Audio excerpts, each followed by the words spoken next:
This video has to do with solving quadratic equations with the quadratic formula. The nice thing about the quadratic formula is that it will always work. Okay? It tells us a bunch of stuff. Now we might find out that we don't have any real solutions, but we know that it's going to work. It's going to tell us something that's going to be helpful.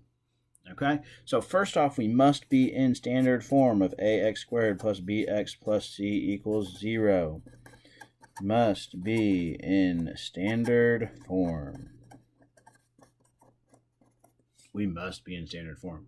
In the quadratic formula, which I recommend memorizing, but it will always be given to you if you need it, both in our class and also on standardized testing and almost every time, maybe not when you get to calculus, but it's x equals negative b plus or minus square root b squared minus 4ac all over 2a. Okay, so if you look, it's just pulling numbers from our standard form. We're just putting numbers in an equation, and then we're going to simplify. That's all we're doing here. Just putting in numbers, doing some arithmetic. This is the simplest one of the three solution methods that we've talked about so far. So let's go ahead and look at an example. So let's say we have x squared plus 3x minus 2 equals 0. Okay, now I always want to make sure we can identify A, B, and C first so that I know what you're thinking is there. Then you plug in. If you get the solutions correct, then we're good. But I always like to list out A, B, and C first. Okay, so I know if I made a mistake in identifying A, B, and C, then I know I just need to change those rather than where's my arithmetic mistake in my solution. So A is the number in front of x squared. If we don't see a number in front of x squared, A has to be 1. B is the number in front of x. In this case, it is 3. And C, we've got a negative. Do we keep the negative with it? I don't know. You do keep the negative with it. Okay? Almost every single time. Actually, no. Every single time, if there's a negative with a number, keep it with that number. Okay? So C is going to have that negative 2 with it. So now all we're doing is just plugging into our quadratic formula. Okay? Now, use your parentheses. Use them. Okay? X equals negative b. Notice how this negative stays here. It stays here every time. Okay? Plus or minus square root b squared, so 3 squared minus 4 times a, which is 1. I'll still put that in there. And c, which is negative 2. All over 2 times 1. Okay, now all I have to do is simplify. Seems pretty straightforward to me. X equals, that'll be a negative 3.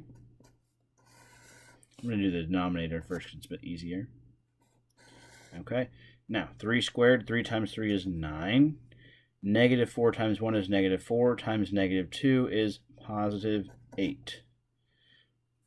Okay, now we have x equals negative 3 plus or minus square root of 17. That's 9 plus 8 is 17 over 2. Now the square root of 17, does it give us a number? It does, but it's a decimal. So we're just going to leave it like that and call this good.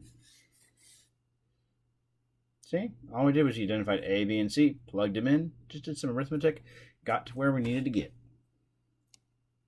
Okay, now I'm going to do one right quick that is going to involve complex numbers. A few videos back that we looked at, but we are going to take a look at a complex number quadratic formula. So let's go ahead and do this. Let's see, 2 squared minus 3x plus 4. Yes, that'll get us there. Equals 0. Okay, so let's identify A, B, and C. In this case, A is 2.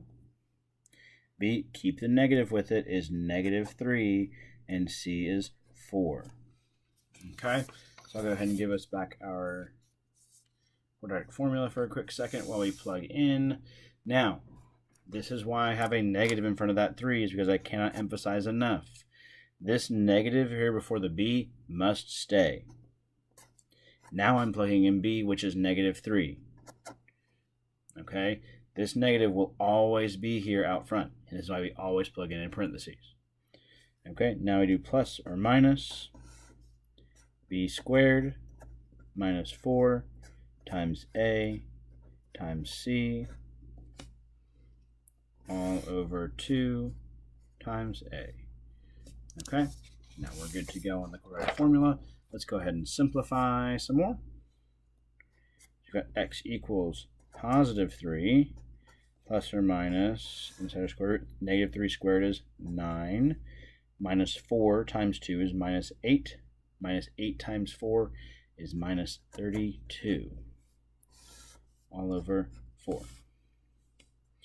Let's keep going a little bit more. 3 plus or minus, and that's going to be square root of 9 minus 32. That's square root of -23 over 4. Now, let's think back to our complex numbers. We cannot have a negative inside the square root. We said in our complex numbers, I'm going to do some thinking out to the side. Thinking is, oh, I remember that square root of -1 equals I. And I know that square root of -23 equals square root of 23 times square root of -1. Okay, so what we can do then is say x equals 3 plus or minus I square root 23 over 4. And we are done.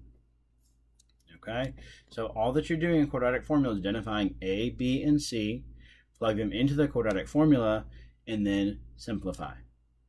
All right, you got a couple questions to do on your own.